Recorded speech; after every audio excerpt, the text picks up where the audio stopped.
and this video will be a more detailed look at parry timing by examining parry frames. Okay, a brief introduction for those who aren't familiar with the terminology. By all means, feel free to skip ahead if you already know how these frame windows work. Animation-based combat moves have three parts: the startup window, active window, and recovery window. We generally talk about these windows in frames in the context of a 60 frame per second game. So a 10 frame active window is a 1/6 of a second active window. So what are startup frames, active frames, and recovery frames? Startup frames are the animation's wind up. Your character is vulnerable and the animation doesn't have any effect yet. Active frames are the animation's effective period. Attacks can hit opponents, parries can parry, and so on. Recovery frames are the animation's post-active downtime. Your character is recovering from the movement and is vulnerable. My goal here is to determine the extent of each of these frame windows when parrying, to better understand how to time your parries. And we are going to do this the old-fashioned way, by recording a lot of combat and then using frame counting to determine the boundaries of each window.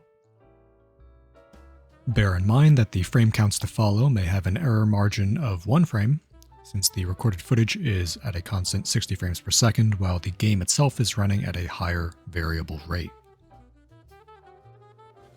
First, we'll determine the startup window by determining the threshold between startup and active frames.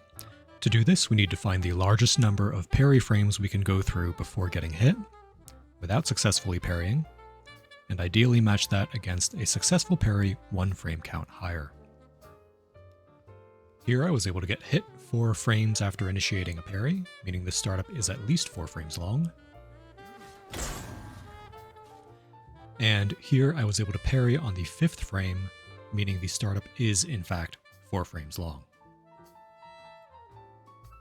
Now to determine the active window, we need to similarly find the threshold between active and recovery.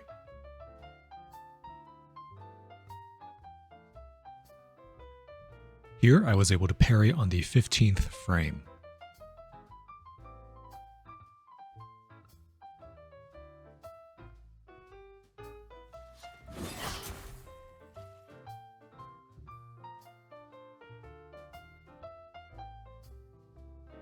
And here I was able to get hit on the 16th frame, meaning the parry window is frames 5 through 15.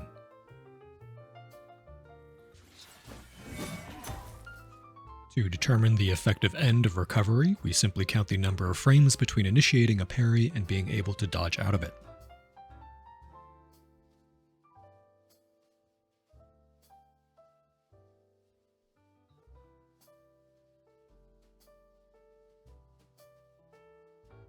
Dodging is possible on frame 35, so the recovery window is frames 16 through 34. So, we now have a relatively accurate estimation of the frame windows for parrying. We found a 4 frame startup, 11 frame active window, and 19 frame recovery window. The most important takeaway should be an understanding of the startup and active window lengths. From those, we know that we need to lead a parry against an attack by a small amount of time to accommodate the startup, and we also know that the following active parry window is roughly a 1/6 of a second long, meaning we need to be reasonably precise, but there is also definitely some forgiveness there. I hope this video was helpful. I really love the feeling of parrying in this game, and I hope that helping further your understanding of how to best parry will help you enjoy that feeling too. Until next time.